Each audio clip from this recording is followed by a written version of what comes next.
Welcome to Five on the Floor Live. We didn't get our intro, so we're already off to a blazing start. It is I was preseason. never sent the intro. You So hear don't worry, we will have it ready for opening game next week. our producers cranking up the excuse machine as we go. I am your host, Greg Sylvander. Tonight's floor plan with me is Brian Fonseca. You can follow him on Twitter at Brian Fonseca NY. And we are going to recap the Miami Heat, New Orleans Pelicans, essentially the dress rehearsal for the Miami Heat. We got to see all of the regulars. Spoelstra led the press conference prior to the game around 5:45 or so. He mentioned that all the main guys would play, and they did. And we got to see some cool stuff there.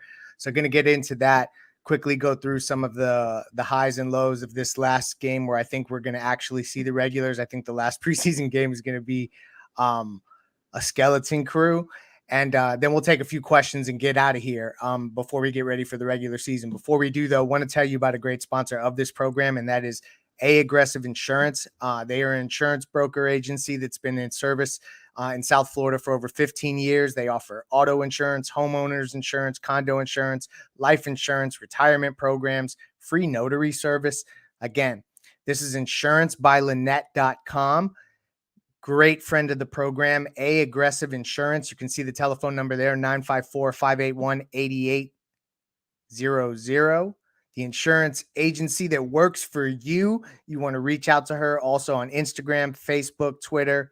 She has Aggressive Insurance on all of those platforms. Again, this is insurancebyLynette.com. Okay, so 120-103, 70 points in the first half. I have some initial takeaways, but we're going to save because I've talked enough to start this episode. Brian, what jumped out at you most from this game, particularly when the regulars were out there? I know we saw some stuff maybe in the second half we'll get into late, but what did you see from the main guys, as Spoelstra called them, that you liked most from this dress rehearsal against the Pelicans? So, and because it's the dress rehearsal, paid a little bit more attention. But the minutes distribution was the first thing that jumped out at me, where it felt like closer to what we're going to see in the regular season, at least initially. And then the game got a little bit away, and then you put, the backups in or whatever. But it was essentially an 11-man rotation, of which Jovic was kind of the 11th man. We didn't see much of him. However, when we did see him, Greg, Nikola Jovic was out there with Kyle Lowry, with Tyler Hero, with Jimmy Butler, with Bam Adebayo. The perfect four next to Bam. We may have found him. Right. He was with those guys. And we know that, I don't think Caleb Martin's going to be redacted, a certain 7-foot 3-point shooter who was starting next to Bam. I don't think he's going to be that in terms of the minutes distribution. But we all can agree, unless Caleb Martin really has it, there will be times that Victor Oladipo finishes ahead of him. There will be times that Gabe Vincent potentially finishes ahead, and Max Strus, obviously. Max Strus is probably the one that's most likely is if he has it going. Bam and Jimmy finish no matter what. Kyle probably 90% there. Tyler Hero for the most part is there as well, unless he has like a 1 for 11, which maybe that happens once a or month, twice. Right, whatever. The Caleb Martin spot is going to be up for grabs. Starting him there is interesting. You saw some of their defensive versatility. Different guys they were able to throw at Zion.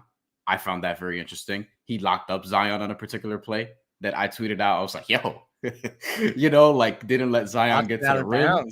Blocked him out of bounds. Bam, did that at some point in the game too. And just being able to do that, to me, it's Caleb is not the 4 to me necessarily. It's just they have another guy out there who can switch, who can do a lot of different things, complementary wise. And basically, if he's out there and he can hit enough threes, then you're good. But in terms of the minutes distribution, I found it very interesting. Deadman seems to be in the rotation, but Omer Yurtseven also didn't play because, he was out. So we'll see what happens there. Victor Oladipo, I think, is going to play more, but he doesn't look like he's quite there yet. Right. In terms of, especially offensively, the offense still isn't there. It's kind of what we saw last year. Ideally, you'd like to see that come at some point. But yeah, I mean, and the main takeaway for me, and I guess we can we could start here, right? And I'll kick this to you. The Bam and Hero connection. I mean, granted, I don't think Kyle and Jimmy are taking this preseason that seriously offensively. No, However, they're definitely not. However, the Bam and Hero thing is real. I think Brady Hawk also tweeted out that that's probably their best play, the Bam Hero pick and roll. And I think what you're going to see is a lot of different things off of that. We know how good Jimmy Butler is off the ball. I liked one particular play. I wanted to circle this. There was one particular play where Bam was bringing the ball up the court. They were in transition, whatever. And Jimmy was the trailer, cutting through the middle, like Amari Stoudemire used to do all the time back in the day in his peak. And I'm like, dog, if they're going to start doing stuff like that, which, you know, Tyler Hero on the opposite side, where if Jimmy Butler's going to pass up a layup, he can kick it. Like, there's going to be so many different options. And I want you to like really touch on this because like you tweeted out and like, this is a fascinating point. Is Eric Spoelstra, you feel like he's going to lean into offense in a big way this year? I think the roster. Please elaborate on that.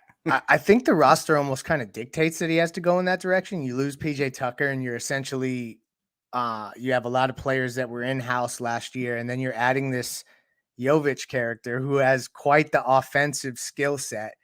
I would be lying if I said I'm not highly intrigued by the idea of him being a 4.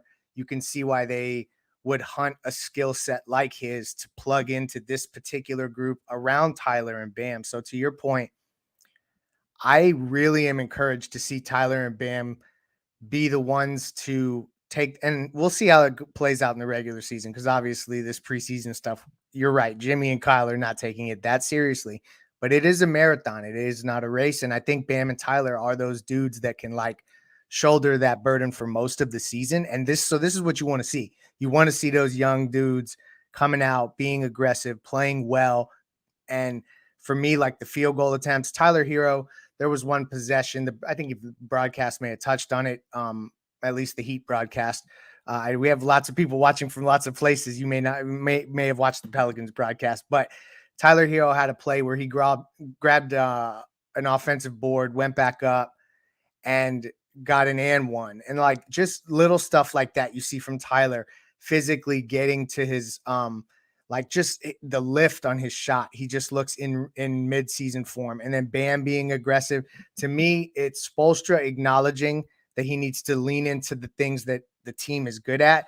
And because this team has such defensive principles that are just ingrained in what they do, there's a part of me that feels like I'd rather the offense be ahead of the defense right now, because eventually the defensive principles will win out and the habits will come. So, I mean, obviously that's a big part of this that has to happen, but I'd much rather see that than them look really disjointed on offense and then be trying to win games, you know, in the high 90s. What we used to call in the low 80s in the old eras is now the high 90s. That's a low scoring game in today's basketball. But let's actually touch on specifically Oladipo just for a minute. So 17 minutes, I guess I shouldn't look too much into that, but it felt like he got subbed into the rotation in a place where he's intended to play, like to start the season. And how long do you think they're going to give him to dust like this rust situation? Do you think that there's a chance that a guy like Jamal Cain could see playing time in front of him as he's working through this? Or are you more in the camp of they're going to play Depot and let him figure it out as they go? I think because, and you know this obviously better than I do, but because a lot of the intel has been Oladipo's had a great summer, and we haven't seen it necessarily manifest in games, though it's preseason, so like I'm not going to kill him for that, right? I think he's going to have more rope to figure it out than maybe the average sort of Heat player would. There is an investment there.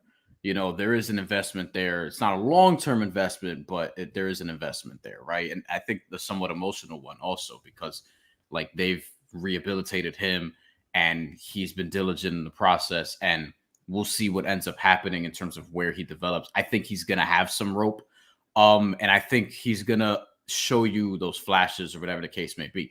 Defensively, he hasn't been a big concern for me. No, I agree. Like it's just offense. It's similar to where I was watching him in the playoffs, and like he had his moments. He was erratic at times, but the defense, some other people were harder on him on the defense and in the playoffs on other shows or whatever the case may be.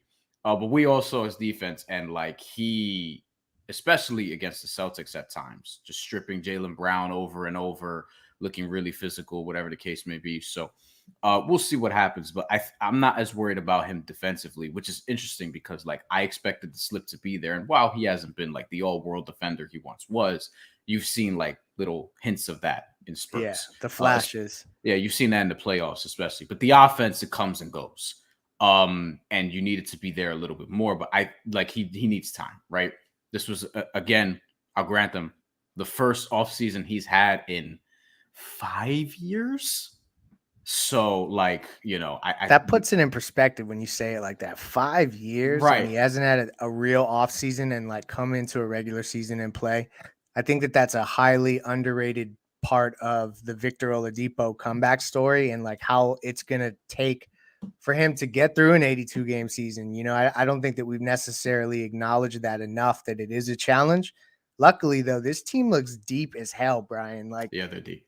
When they played tonight, essentially, like Jamal Cain, who's been an absolute stud throughout the playoffs. Gosh, look at me. It's late preseason. Maybe he will be at some point. Exactly. The playoffs. Foreshadowing, right? He was not in the rotation. So like, that's clear. Haywood Highsmith barely played, so he's not in the rotation. Those are guys that like we've talked about having roles at some point, and they're essentially, in the initial 10, unlikely to be a part of that.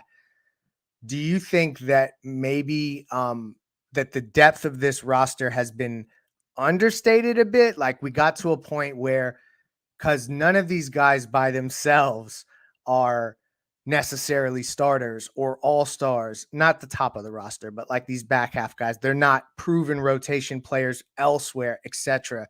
Maybe we're kind of underrating the depth of this roster and what that might be able to do. Am I onto something there, or am I straw manning this thing? Well, this happened last year, and it even happened the first year Jimmy Butler was here. Nobody knew who Kendrick Nunn was. Nobody really knew who Duncan Robinson was. People thought Goran Dragic was past it. People thought that Justice Winslow, that didn't end up working out, but people thought that he was going to be a major piece, and then he wasn't. And it was like, oh man, they're not as deep. And then all of a sudden they're just pulling guys from wherever. And then you saw it last year where it's like in the beginning of the year, it's like, is this team going to finish in the top 4? Like, I know they got Kyle Lowry and PJ Tucker, but like they're not really deep or whatever. And then boom, Max Strus, Gabe Vincent, Caleb Martin. Yeah. Like Duncan Robinson had the big contract and wasn't even that big of a factor. He was struggling at the beginning of last year and then was out of the rotation by the end of it. Like, they're just going to figure out ways to do this. And, with Spo, I think we said it last time we had a stream after a game, post game. We think Spo is going to have like a real shot at winning Coach of the Year, like a real mad scientist type of year. And you have Jamal Cain, who's shown you some things in the preseason, who's not even going to open up the season in the rotation, but you know what's going to happen. Inevitably, Jimmy Butler will miss a game here. Kyle Lowry will miss a game here. Maybe somebody else will tweak something. They're out for a week. Somebody else steps up, and then it's like, whoa, wait, Haywood Highsmith could do this. Jamal Cain is not just a preseason sort of, come and go type of guy. He's actually here to stay. Like, I think you're just going to see that in different spurts. We saw it with Omer Yurtseven last year, who was in the G League the year before. They picked him up. I was excited about that. I was telling Timmy, hey, I saw this dude in college a lot at Georgetown. Patrick Ewing. Watching that Big East basketball, huh? Patrick Ewing, really? I asked Patrick Ewing about Omer Yurtseven. He's like, yo, he can score on anybody. He just has to understand that. You know what I mean? Like, he just has to play that way and use his physicality, whatever the case may be. Patrick Ewing liked him. And he liked him more than Jesse Govan the year before, that's for sure. And then basically he comes in last year and he's thriving in spurts. And then it's like, okay, everyone's back. now you go sit down. Like, they're just going to do it again. I feel like they're just going to do it again. And as long as you don't have the real significant injuries, knock on wood, that are long-term, they'll figure it out. Yeah, no, I think that's a part of this that I started to underrate. I have to be honest. So I came into this preseason and I was feeling very lukewarm about this team. And the more that I see the regulars out on the court, particularly Tyler and Bam, the better I've felt going into the regular season. Today's kind of the culmination of that, I guess, for me. 120 to 103. They shot 39% from three. That's probably going to be about league average. It hovers around 39, 37%, somewhere in that range. Generally, when they shoot league average or better, and they were, I guess, tops in the league most of last year, they win those games. This is another key thing for me. Like when I just, as I'm glancing through the box score here, they really ran New Orleans off the line, 7 of 33 from downtown. So there were some things on defense that I thought were worth calling out, but this is really more of an offensive show because, like, you alluded to two things, and then I'm going to circle back. We're going mad scientist right here on the show, just like you said about Eric Spoelstra. They're putting Bam Adebayo on places on the court that he hasn't necessarily always operated in tandem with players he hasn't necessarily always operated in, like you alluded to with Jimmy. I think that Tyler playing off ball, but not really playing off ball, like the ball finds its way to him, is another interesting part of the starting lineup that I feel like people almost were assuming that Tyler was just going to go stand in the corner, and that's not what this is going to be like. I think he's going to do a ton of heavy lifting. I told our off the floor subscribers 23 points per game. That's where I'm heading with Tyler Hero this year. I think he's going to have the liberty to go out and get that.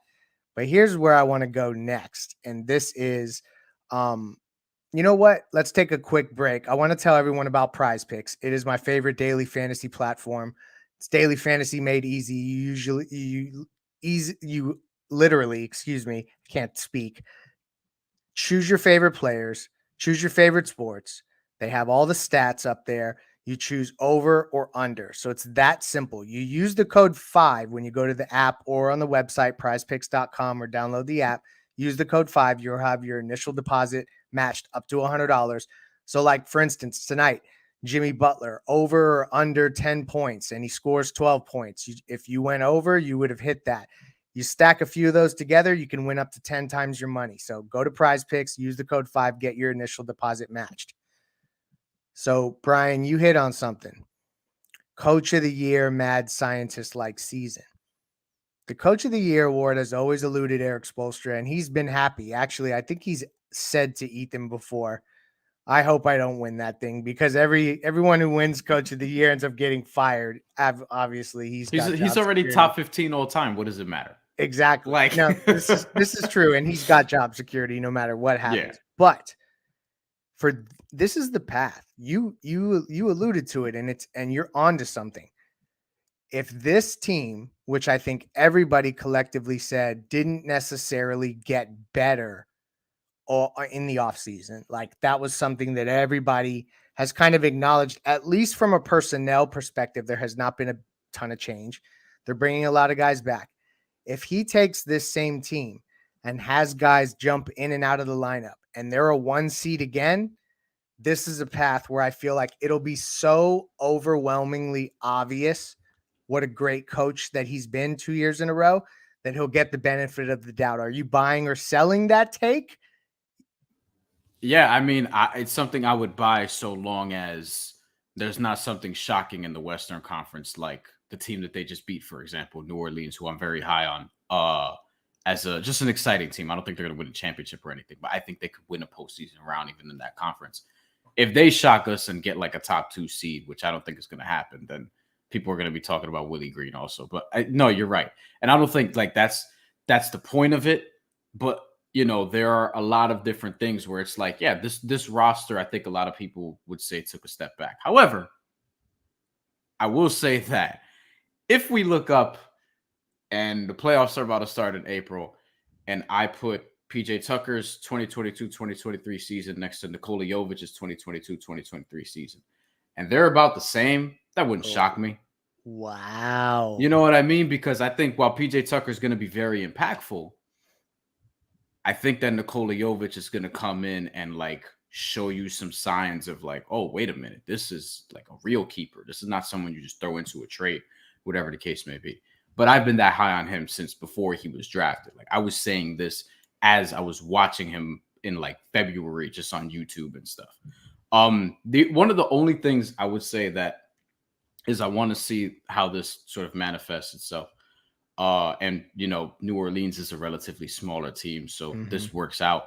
But the starting lineup is small, and I wonder how they're going to be on the glass, particularly against like Cleveland and some of those other teams, for example. Boston probably less so because they're kind of small now without Robert Williams. Al Horford's going to have a load to carry, and you know, we'll see if his health sort of prevails as a result throughout the season. They have Grant Williams is probably going to have to play significant minutes at like the 4, maybe even small ball 5 there. So whatever. But still at the same time, Kyle Lowry had 9 rebounds tonight. Whoa. You know, did he like, really? I missed that. I've been ignoring I've been ignoring his stat line. I shout out to Kyle for coming to play tonight. I just kind of saw that at the end of the game, and I was like, I knew I saw a few. Right, like because it's preseason, so I'm kind of like not as locked in as normal. You know what I mean?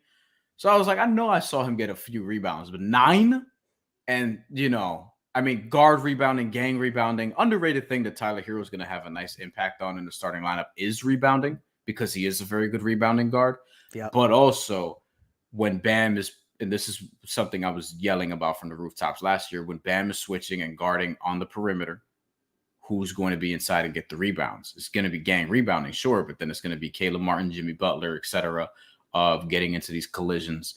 And that's something I want to see how they figure it out as the season progresses, because I do think at some point they're going to need some size, right? Agreed. You know, and not in just Dwayne Dedmon, like, because I don't know how long Dwayne Dedmon is going to be here. Sorry, Dwayne. Omer Yurtseven, I think he's going to be here longer than Dwayne Dedmon, but who knows? I think you're right. So they're gonna need to figure that out. No, I agree. I think that there is, and Giancarlo Navas at Miami Heat Beat really said this, that when you get into a playoff series and you watched the things that Boston did to manipulate that series, some of the things you can get away with in the regular season are no longer viable come playoff time. And so you're totally right. Like some of the smaller lineups, maybe they'll get through most of the regular season, but there's going to be certain matchups that will be telling. There'll be certain really big regular season games that will be telling where you'll see them need to match up in certain ways. And I think that is one question we've yet to answer. I think a lot of these guys have showed that they can rebound bigger than their size, and the gang rebound thing is definitely going to be in effect. You're right. But that is a question mark. And so Yurt needs to get back out on the court. Spoelstra said before the game that they're taking more time with him. He didn't sound like there was any additional cause for concern, no setbacks, nothing like that. He's been progressing just as the trainers would ask, was I'm paraphrasing what Spoelstra said pregame. So Yurt will get back out there. Dedmon looks sharp enough to get us through the beginning of the season. And then the interesting thing will be to watch Jay Crowder. And if he gets bought out from Phoenix, he will be on the first plane to Miami. I have a sneaky suspicion. Luxury tax be damned. Figure that out later. But that would be a welcome addition to the front court. But I think they have enough to get by for now.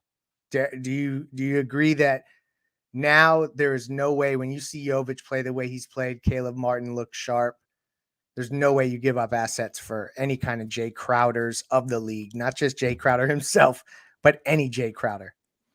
Yeah. Like any player like him. Yeah. And I'm going to say this, and so viewers know we are going to get to questions to wrap this up in a second. Yep, right here. But with Jay Crowder in particular, when I saw the Jake Fisher report today about them potentially buying him out of Phoenix, and that or trading him somewhere and then he gets bought out. Like there's rumors about a Jay Crowder sort of Jordan Clarkson thing going on. And I don't know if it's Crowder and a pick for Clarkson. And then if regardless of whatever it is, he's not going to, like, he shouldn't stay in Utah. They should buy him out. He's been in Utah before. They should buy him out. And then, as you said, probably go to Miami. Now, he's not huge, right? But he is big. And it did work before, and you can see like the function of how that can actually work. Speaking of Utah, they also have Kelly Olynyk. I wonder if he's going to stay there. You know, like there are. I feel like there is going to be options. There's always things that happen that we don't necessarily expect, or things that we should have seen this coming. And Jay Crowder, like we known the whole time he was going to be there. So I think they can get through. December, like Dwayne Dedmon, you can't even make that move until January, whatever you're going to do with him anyway. Yep. Same goes for, I'm forgetting who else, maybe Victor Oladipo, but I don't think that's something that's going to happen as of now. Between now and the trade deadline, I think they're fine, but they're going to have to do something at some point just to get them ready for the playoffs. Because the other thing about gang rebounding and having small guys rebound all the time is physically taxing. Like, it is, you're colliding into things like we've seen it happen even with Jimmy Butler, as big as strong as he is, going in there trying to get rebounds, coming out and he's holding something, right? Like it just happens at this nature of the game. So if you can get a little bit more physicality there, then that's going to help you, especially since we saw one of the things that Boston did that hurt them was those Al Horford, Robert Williams lineups. Correct. Tough to play against when PJ Tucker is basically like your 4, but also is primarily on the corner on offense and didn't have his jumper so they can sag off of him. And then on the defensive end, they were wearing him down and he eventually got hurt and didn't even finish the series healthy. So Spoelstra is going to probably just try to outscore everyone, but I think you're absolutely right that they're going to have to size up, and it may not be necessarily a situation where that player plays late in the playoffs, but it may just be inning eaters, and hopefully it'll be it'll step up and be that guy. Right. But we'll see what shakes out in the front court. I think overall, throughout this preseason, this game considered, there were no disasters. And when a disaster strikes in your home or business, reach out to Water Cleanup of Florida, 60 years of combined experience. Reach out to Michael, call him anytime at 954-579-0356. Again, that's Water Cleanup of Florida for immediate assistance, leak detection, mold, any kind of damage like that. Reach out to Michael, call him on his personal cell, check their website out, wcufl.com. That's Water Cleanup of Florida. And if you got the schmutz, they definitely got the guts. Let's get to questions before we close this out here. First one, Manny, hit me. That's a comment. I think once Spoelstra feels comfortable, if you're contributing more consistently, I think Dedmon is on his way out. I think you could be onto something there, Riley. Good call. You got any questions? Yeah, this is a good one from earlier. You can take this one, Brian. Okay, Marco Aurelio Chavez Zelaya says, I know it's preseason, but Oladipo looks very erratic. What do you guys think? And we touched on this a little bit earlier, but I think, yeah, it's erratic, kind of like what you saw in the playoffs last year. I think the way they've been talking about him internally is that the offense is not that it's going to come, it's there. It's going to come in games, but for whatever reason, like it shit happens. Like it's preseason. He doesn't quite have that sort of juice yet, whatever the case may be.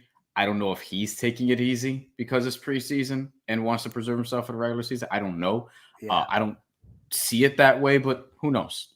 I think that in the regular season, you give him rope so that the offense could come, because if the offense is there, look, I'm toying with him as a 6th man of the year prediction. So obviously I'm expecting some offense. Although I don't think it's going to be the splashy, like Tyler Hero, 20 points a game type of 6th man of the year type of campaign. If he's your 6th man, I think you're looking more like 15-ish points a game, but a little bit of dynamic playmaking ability, being able to create not just for himself and the defense. Really, the defense. The two-way part of it is the big thing. And I think you're totally onto that. He is not the dude that's going to necessarily – they don't need him to get 20. Bam and Tyler can do that throughout the regular season. Jimmy, Jimmy's going to get his. Yeah. I mean, this is from Alex on our Off the Floor feed. Tyler and Bam went a combined 16 of 27 from the field. That is huge. That is why Oladipo can take his time. This roster is deep. I am not concerned yet. Manny, let's take one more and we'll close. Could Jovic be the starting 4 by the end of the season? This is the one right here. If I have anything to say about it, yes, he would be. He's the perfect fit. I see a mix of Gallinari in his prime, Hito Turkoglu in his prime. I mean, Turkoglu's hell, the one for me. let's get crazy. Dirk Nowitzki in his prime. No, I'm not trying to go there. Let's not put that kind of pressure on this kid. He looks like he fits in. He looks like he belongs, and that's big for me because going into this year, I thought that the thing we were going to see is a player who was skilled, but physically did not belong. And there's certain elements of when you're physically not ready that you cannot overcome. Very rarely does a guy overcome that. He looks like he's physically capable of playing, and that's super encouraging to me. But could you see him starting by the end of the season, yay or nay? Because I do think they're making some sort of trade at some point in the year. If the trade is not for a 4, because let's say they make a trade, but they just get Jay Crowder and they're like, okay, we're good. Like the trade separate from a Jay Crowder buyout signing, right? Mm-hmm. Because he's bought out from Utah. And they make a trade. I'm not going to mention the crazy one that I DM'd you the other day because the chat will just break and we need to get out of here. But something where like it's maybe for a guard instead of a forward, then I could see like Nikola Jovic. And if he just stuns you, like if you're looking at him like, look, no disrespect at all intended to Kendrick Nunn, who was also like 24, 25 years old when he was a undrafted rookie, or 23, 24. He was older, much older than Nikola Jovic will be 23 at the end of his first contract. The end of it. That's beautiful music. Or 22 turning 23. The point is, if Kendrick Nunn can get all that starting love on a team where Goran Dragic was already on it, right? Then I think it's possible Nikola Jovic could be the 4 at the end of the season. Is that something you want? I'm not sure, because I think that most people would want, a veteran there, whatever the case may be. But if he's good enough, I think Spo's going to play him. That's and true. To me, the way you would project how he's going to play, like as soon as they drafted him, I literally in my head was quoting Sean Rochester. I was like, perfect 4 next to Bam, because I've seen what he could do overseas and how that can translate next to somebody like Bam.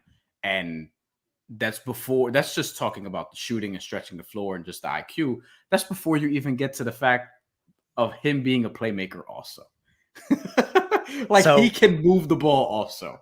Him and Bam will alley-oop it to each other. You know what I mean? So, folks, we've arrived at the place where we are getting out on the preseason, getting ready for the regular season, and the rookie Nikola Jovic is now the starting 4 in the playoffs. That's where we've taken this. No, maybe. Hey, you never know. Crazier things have happened in Miami Heat world. It would be an awesome development. I am saving this. Okay. I'm sure you are. That's totally fine. We'll take it all day. Eventually we'll get there. We're usually more right than we are wrong. I made sure to couch it just in case. And on that note, thank you for joining us. We will continue to take more questions and continue to iron out these new post-game shows as we gear up for the regular season. Ethan will make an appearance here at some point. All the guys have been at the arena, so you're seeing my lovely face and through the pod feed hearing my voice. But you'll see more of the regulars as we gear up for the season. Thank you for joining us. Peace out.